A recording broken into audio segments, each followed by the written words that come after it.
Je pense que vous êtes plusieurs à le savoir. L'autisme, c'est un de mes sujets de prédilection.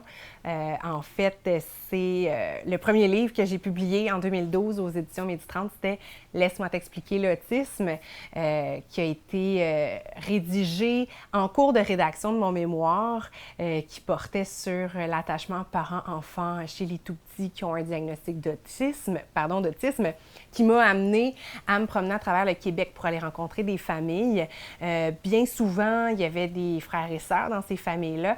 Puis mon constat, ça a été aïe aïe, il leur manque d'outils pour comprendre le diagnostic de leurs frères et sœurs.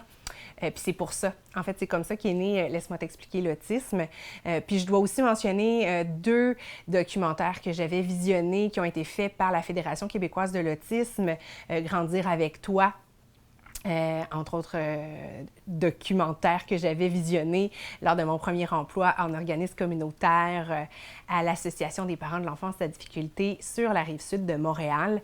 Ça m'avait profondément touchée de voir qu'un enfant de 8 ans, 10 ans dit « ben moi plus tard, c'est moi qui vais m'occuper de mon frère ou de ma sœur, c'est moi qui vais le prendre sous mon aile. » Je me disais « aïe, tu sais, à 8-10 ans, tes préoccupations, ça devrait être « j'aime-tu un tel ou pas? C'est qui ma meilleure amie? C'est qui mon meilleur ami? Est-ce que j'ai été invitée à tel anniversaire? » Et puis de jouer avec tes Barbie, tes G.I. Joe, tes ballons, aller te baigner, ça devrait être ça tes préoccupations à cet âge-là. Donc ça m'avait profondément touchée. Et voilà, Laisse-moi t'expliquer l'autisme est né. Puis là, je sais que vous aimez ça les potins. Pour la petite histoire, c'est un peu pas mal grâce à ce livre-là que j'ai rencontré mon amoureux. Mon amoureux qui était déjà papa d'un petit garçon autiste et s'était fait recommander ce livre-là par les professionnels à la clinique du développement où son fils avait reçu son diagnostic. Et il a fouiné un peu c'est qui ça, Stéphanie Deslauriers, est tombé sur mon site. On a commencé à se parler via les réseaux sociaux. Ça a amené à une rencontre. Un coup de foudre et une petite fille de maintenant bientôt 2 ans. Alors oui, vous comprendrez que je suis également belle maman d'un bel ado autiste. Donc, l'autisme fait partie de ma vie personnelle également, tout comme de ma vie professionnelle depuis 2006. Et là, j'avais envie de vous partager mes coups de cœur en termes de livres pour aborder l'autisme. Alors, premièrement, un livre que j'ai lu au tout début, en fait, de mon intérêt pour l'autisme, c'est Le bizarre incident du chien pendant la nuit de Mark Hayden. J'espère que je prononce comme il faut son nom. Donc, c'est l'histoire de Christopher qui se fait accuser d'avoir malmené le chien de sa voisine, mais c'est pas lui qui a commis le crime. Alors, il entreprend de mener une enquête pour découvrir qui a tué le chien de Madame Shears, sa voisine. La manière dont c'est écrit, on est vraiment dans la tête d'un ado autiste. Les numéros de chapitres, ce sont les nombres premiers parce que c'est une des passions, on dira peut-être des intérêts restreints dans la grande Bible des psychiatres, mais du personnage principal. Il aime les chiffres, il aime les grilles. Bref, c'est vraiment très, très bien écrit. Et si je ne m'abuse, à l'été 2019, il y a eu une pièce de théâtre qui a fait une tournée au Québec qui portait ce titre-là. Et semble-t-il que c'était vraiment merveilleux. J'ai pas eu la chance de la voir, cette pièce. Autre livre qui est un livre jeunesse écrit par Victoria Grondin alors qu'elle n'avait que 18 ans, publié chez Urtubise, qui s'appelle Dépourvu. La prémisse, elle est très intéressante. En fait, c'est un jeune neurotypique, c'est-à-dire qui n'a pas de diagnostic d'autisme, qui vit dans un monde autiste. Donc, ses parents sont autistes, toute la vie, toute la société est organisée autour de la structure cognitive et cérébrale autistique. Alors, cet ado neurotypique s'y perd, ne s'y retrouve pas et j'ai trouvé ça très intéressant comme angle pour aborder la différence parce qu'effectivement, ça pourrait être nous, neurotypiques, baignant dans un monde autistique qui aurait du mal à s'adapter. Alors, très chouette livre québécois en plus de ça. Toujours en littérature jeunesse, un de mes coups de cœur, c'est Edgar Payette, écrit par Simon Boulris, hein? Qui n'aime pas Simon? D'ailleurs, Edgar Payette a été lauréat en 2014 du prix jeunesse des libraires du Québec. Je suis même pas étonnée. C'est un livre excellent. Le narrateur, c'est Henri, le grand frère d'Edgar. Ce que j'ai particulièrement aimé de ce livre-là, c'est qu'à aucun moment, on mentionne que Edgar a un diagnostic d'autisme. On le sous-entend qu'il a une différence, qu'il y a certaines passions dévorantes, qu'on appelle parfois intérêt restreint. Mais bref, on suit vraiment Henri dans son quotidien avec un frère qui reçoit beaucoup d'attention, pour qui on fait beaucoup de compromis, envers qui il faut être très compréhensif, et Henri ressent un sentiment d'injustice. Sentiment d'injustice qui est souvent ressenti par la fratrie dans le contexte de l'autisme. Donc, un magnifique roman jeunesse publié chez Québec Amérique dans la collection Gulliver. Un livre pour les parents qui a été et qui est encore très, très, très apprécié, écrit par l'autrice Guylaine Gay, qui est également animatrice à Ami Télé et humoriste qu'on aime beaucoup, qui offre des conférences sur son vécu de maman de 2 garçons autistes. Donc, elle nous parle ici en toute authenticité, en toute transparence de son parcours avec le père de ses enfants, Léo et Clovis. Aussi de la différence de diagnostic entre les deux, c'est-à-dire que tous les deux sont sur le spectre de l'autisme, mais on a Léo qui est verbal, qui va à l'école, qui est très performant, qui fonctionne assez bien, et on a Clovis qui est rendu ado maintenant, non-verbal, qui a plus de difficultés d'adaptation. Donc Guylaine nous partage en toute humilité son vécu. Ce livre-là, ça a été aussi la porte d'entrée vers la Fondation Véro et Louis. Puis ça, évidemment, Guylaine ne le savait pas au moment où elle a rédigé ce bouquin-là, mais Véronique Cloutier a lu ce livre-là, a été profondément touchée par le cri du cœur de Guylaine qui dit « Hey, qu'est-ce qu'on fait de nos adultes autistes? Là, on a des services en 0,5 ans, en stimulation précoce, en 1 pour 1, avec l'intervention comportementale intensive, mais souvent, quand ils arrivent au primaire, ben, ils tombent un peu entre deux chaises, hein, arrivent sur une autre liste d'attente pour des services. On sait qu'il y a eu des coupures budgétaires importantes, moins d'intervenants dans les CRDI-TED. Donc, des listes d'attente qui s'allongent et des épisodes de service qui se raccourcissent. Et en milieu scolaire, ben, le monde de l'éducation a été lui aussi durement touché par des coupures. Donc, il manque de professionnels, que ce soit des psychoaides, des éducateurs, éducatrices spécialisés, travailleurs sociaux, psychologues, etc. Donc, souvent, les enfants autistes, même quand ils arrivent au primaire, secondaire, bon, ont pas les services dont ils auraient besoin. Et quand on arrive à l'âge adulte, en fait, les jeunes autistes peuvent être scolarisés jusqu'à 21 ans, mais après 21 ans, il se passe quoi avec nos adultes autistes, ceux qui pourront pas avoir de job dans leur vie, ceux qui pourront pas avoir d'appart puis gérer un budget, se faire de la bouffe, payer leurs comptes, faire leur lavage. Et donc, Véronique Cloutier a été profondément interpellée par ça et elle a nommé, avec raison d'ailleurs, Guylaine Gay comme étant la marraine de la Fondation Véro et Louis, qui a commencé la construction d'une maison supervisée pour les adultes autistes à Varennes.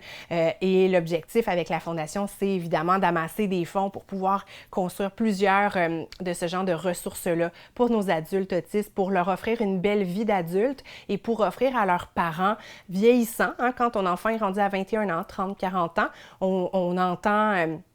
Et on comprend que les parents aussi sont plus âgés, fatigués aussi.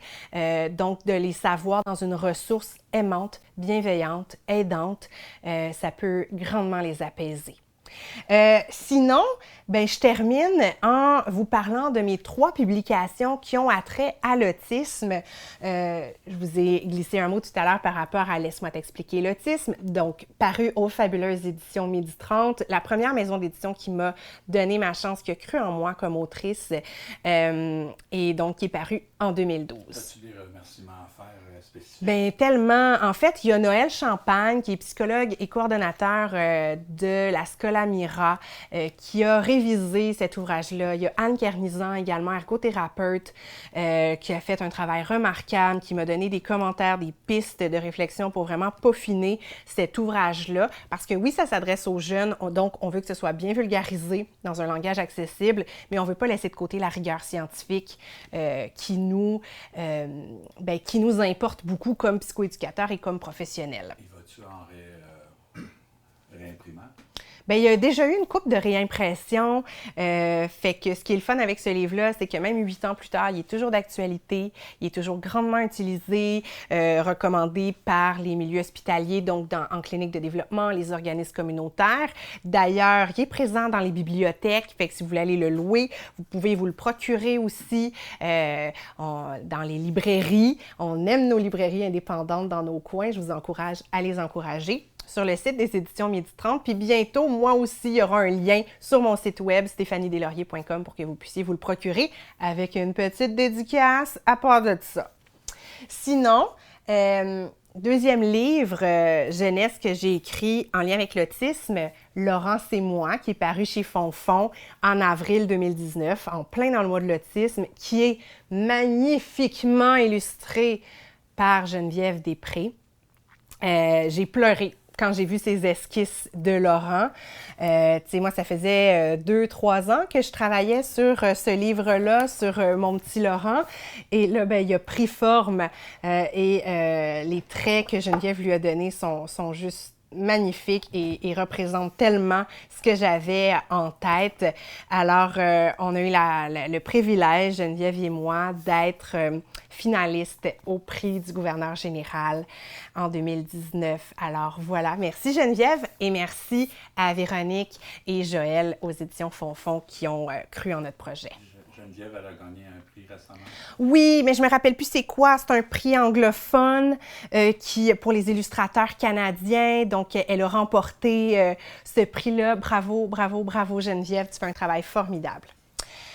Pour terminer, mon plus récent qui est sorti cet automne aux éditions Guy Saint-Jean dans la collection C'est ma vie. D'ailleurs, super belle collection pour les 12 ans et plus avec différents auteurs qui ont collaboré à cette collection-là, qui abordent différents sujets comme l'intimidation, l'homosexualité, le deuil, l'anxiété de performance. Moi, j'en ai écrit un aussi sur l'utilisation des réseaux sociaux, qui n'est pas toujours optimale chez nos jeunes et chez les adultes non plus, on va se le dire.